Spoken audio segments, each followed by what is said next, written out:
Hey, good morning, everybody. It's 7:15 a.m. Eastern Daylight Time, Eastern Standard Time. We're going to take a look at a few things today and then do our usual winter hint. First of all, we're going to take a look at our National Hurricane Center to see what is on the table here, and there's a lot. Gabrielle, off to sea, not really an issue. These two storms might be an issue here south of it. Obviously, the one closest to or most west is the biggest problem because that has an 80% chance of cyclone formation, and it's also headed to the east coast. But as you can see, disturbance number one to the east of that is also headed towards the east coast. So these are definitely ones to watch. We have Narda in the Pacific, which is going to be a major hurricane, but it's just going to pile up base points because it's not really going to affect any major land in the continent of North America, but it will strengthen into a major hurricane potentially by 11 p.m. Friday. And let's take a look at our Atlantic Ocean. Take a look at our satellite image for this. Let's see if we can get that here. Satellites. No, that's not it. Let's see if we can get something going here. Oh, here we go. Okay, so here's our satellite picture for the Atlantic Ocean. As you can see, Gabrielle is still pretty distinctive, still a category at least 2 hurricane, I would say, 115 mile per hour winds. It's going to pile up base points. It's not going to affect any major land. This disturbance has an 80% chance of developing.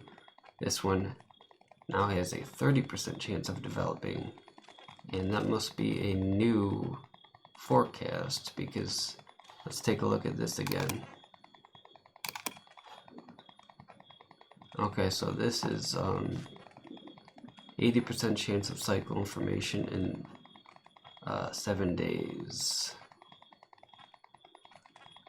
That's an interesting arrow here because I'm not I think that's like if it makes it over these islands, then it has an 80% chance of developing.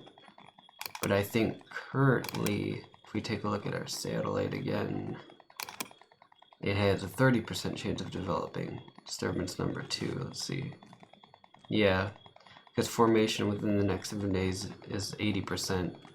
So again, 30% chance of developing in the next 48 hours into a tropical storm, but in the next 7 days, it has a higher chance, 80% chance. So the Atlantic's very active. Let's take a look at our MJO, because usually the pulse of the MJO is pulsating in regions where you get a lot of tropical activity like this. And again, we have a good pulse here in the eastern Atlantic, giving way to pulsing out waves of energy into the western Atlantic as we see these 3 storms in the Atlantic. Pacific, as you can see, has a dry MJO pulse, but again, we only have one kind of stray storm there, although it will be a major hurricane, so it's kind of like in the summertime when you get a supercell that's very strong, but it's in the vicinity. It's the only one in the vicinity of 150 miles. You know, it's like a very isolated system. I want to take a look at our Storm Prediction Center, see if there's anything special here. And we do have a slight risk of severe weather there in Arkansas, Texas, Oklahoma. Looks like we got some heavy rains in those areas. Let's take a look at our North Atlantic Oscillation. Again, it's been negative for the past 2 weeks, forecasted to go neutral to positive. Again, negative NAO implies more cold and stormy weather to the eastern half of the USA, whereas a positive NAO, you tend to get a high pressure, drier conditions and warmer conditions in the eastern half of the USA. Last but not least, I'd like to look at take a look at our Jamstack and review that,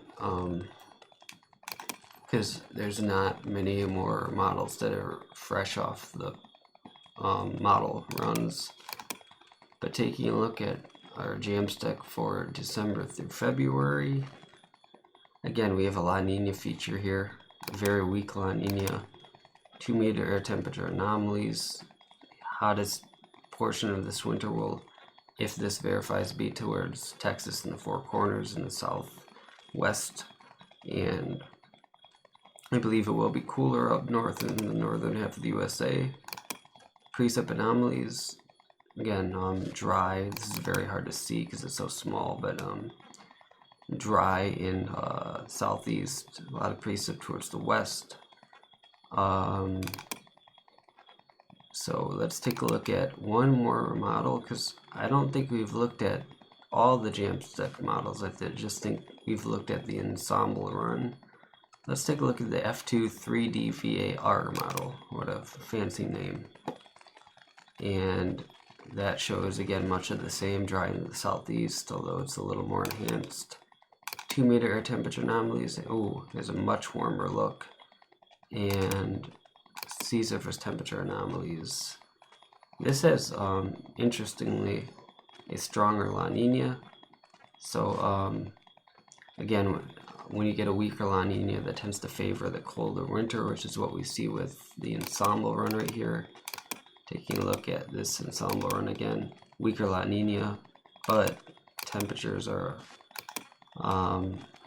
somewhat colder, not too much colder, but again, we're going to have to watch the trend and see what happens in the next 30 to 60 days, which will be critical period to watch during this winter, for this winter rather, because again, you know, it's getting crunch time. It's getting crunch time now in September 24th. We have October, November, basically the last 2 months to forecast the winter.